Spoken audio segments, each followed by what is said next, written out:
Weekly Warhammer Stonks Report. Trolls, Fellwaters, up, and climbing. If you have them, sell them. $30 a piece. Or, if you're in the UK, 4,292 gravelly stones. If you don't have them, good luck buying them.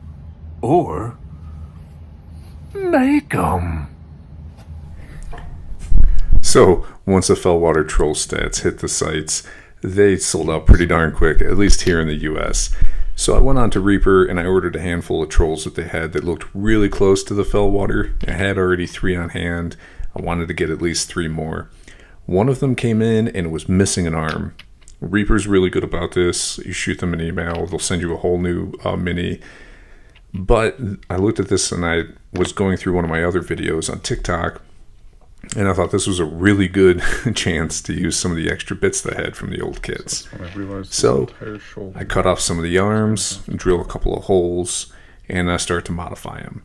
This way that they'll blend in really well. I can reinforce a unit of them to have 6 out at once, and they will very honestly look like they came from the same model range. So this plastic cuts pretty easy. It cuts fairly easier than like Games Workshop plastics does. The only thing is it's solid. It's really thick. It's all the way through, so you got a decent amount that you got to cut through. And a Dremel works really good in here, except it'll gum up and you'll have a little bit of chunks that you have to work through. So after you're done cutting it out, clean it off with an X-Acto knife or a razor blade. Of course, be careful. You know, it might be worth it going to the ER over a sweet killer Kitbash, but that's not what I want to explain. So you just size up the arms every now and then as you're setting it up to make sure that you're making the right progress. So really right now I had to bust out the power tools. I needed to make a notch in there for the socket to fit in. That way it had a really good seat, and then just hollow it out more with a knife. Test fit it one more time, make sure I'm happy with everything. Oh, Misa likey. I'm all ready to start gluing it in and work on the other side. Here we go, I've got the other side cut off. I do have to use super glue instead of regular modeling glue that you use on Games Workshop bits. And the reason being is just the type of plastic that Reaper uses. The normal modeling plastics aren't going to work very well for that. So we have the one arm attached that's in almost the exact same position as the other one. I thought it was just kind of made to fit, except it brings a little bit more of that Fellwater into it. Slap in that other new arm, and oh, that's looking nice. Last thing that we're going to do here is the Fellwaters do come with an option for like a fin going across their back. I don't know what I was doing when I assembled the original 3, but I didn't put them on any of them, but I thought this was a good chance to really just bring in a little bit more of that aesthetic into these. So I cut a V-notch into it, filled it up with a little bit of super glue, and slipped that fin right in. Probably should have done this before I did the arms, because it was a little bit troublesome getting it in there, but overall it worked out pretty good. Secure it in there, hold it for a moment, let it set. Here it is all primed up. Now, I missed the recording on doing all the green stuff work. This one was pretty easy to do the green stuff work on. I'm not an expert at it, so I'll just let that be. But when I switch over to the base coating, they're going to be green, as you saw of the Games Workshop model, but I gave it a bruised purple as a base coat. This way, this works very much like my Boingrot Bounders, some of the TikTok videos that I did, because the shadows, using a purple for a green shadow, just the way that those two colors work with each other, it's really nice, really slick, and it's going to blend into the green scales that we have on the back. So we have the first base coat of our green here, and we're coming in with a second base coat, kind of just finishing that off. That first base coat of green is Brilliant Green from Reaper, and the second base coat of green is going to be a mixture of those two, about 60-40, leaning heavier into the Brilliant Green, with Uniform Green from Vallejo model color range. And just make sure you're getting kind of the high points. You're on the second base coat, you're getting about 70 to 80% coverage on this one. You can kind of see in some spots where that purple is really shining through and some bruised up areas. I do a little stippling here, not for texture because there's plenty of texture on this, but this time I'm doing stippling for like a blending. And this one here is pretty much a solid uniform green. It's going to be the third coat going onto the skin. Going to get a decent amount of the belly because a lot of it is very exposed, but over here on the far side, you're really just getting a little bit of it.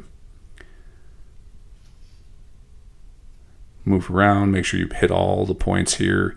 Now you're hitting about 50-60% at most of the skin.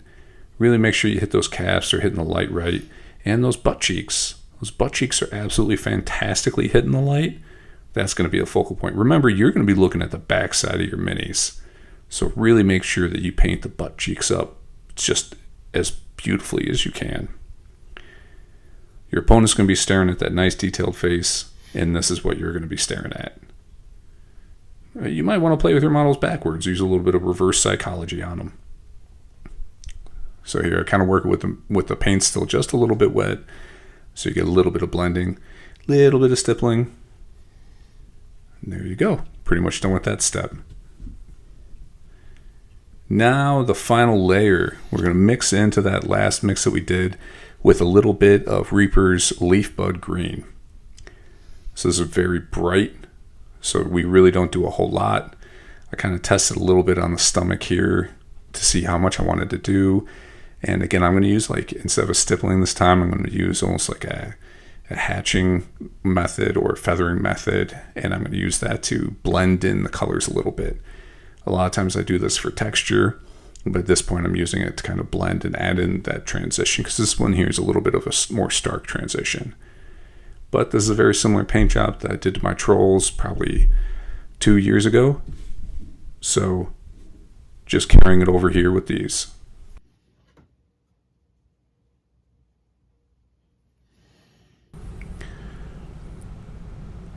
We'll do the final touches on the back, highlight where that sun really hits, and let's not forget the final highlights on that troll booty. This wakes me up in the morning, and this gets me to slap these minis down on the table. To slap them cheeks. The final part of this mini that we're really going to show and highlight here, it's going to be the purple scales. This is going to bring that base coat that we used over the entire mini, that bruised purple. We're going to mix in a little bit of a lighter purple. For this one in particular, we're using some Orchard Purple, and that's by Reaper Minis. And this is going to be, right now, about a 50-50 mix with that bruised purple. And we're going to give about a 70-75% coverage on all the scales, depending on where the sun's hitting it. Some of them are going to get 80 to 90% coverage because they're in direct sunlight or directly up above. And now is really when a lot of this mini starts to blend together too. The scales kind of take on a little bit of their own, and it shows a little bit more depth, a little bit more variation and pop going on throughout the whole mini. The green and purple works together in such a way that I'm such a huge fan of. Did similar paint jobs for a couple things like the Vangorian Lords. Turned out, I really love how this turns out. And the final one, I'm going to take that Orchard Purple just by itself and throw on some final little highlights. Really loving how this turned out. When you stand it up next to all the minis, which we're about to see here in a second, they all blend in really well. So I kitbashed 2 of these trolls, and I left one completely by itself, no extra bits or pieces added to it. I love how it turned out. Really love the whole thing. I've got a little bit more of these. One of the other trolls that I kitbashed, I did a little bit of the Green Stuff World, a little bit of the sculpting, and the combining of parts over on TikTok. Make sure to swing over there, check it out at Abuchananas. And if you just want to see some extra little bits, some extra funny little side pieces done, swing over there. Got a lot going on. 1 to 2 videos posted a day. And please like and subscribe. Abuchananas, because we all need a catchphrase. Adios.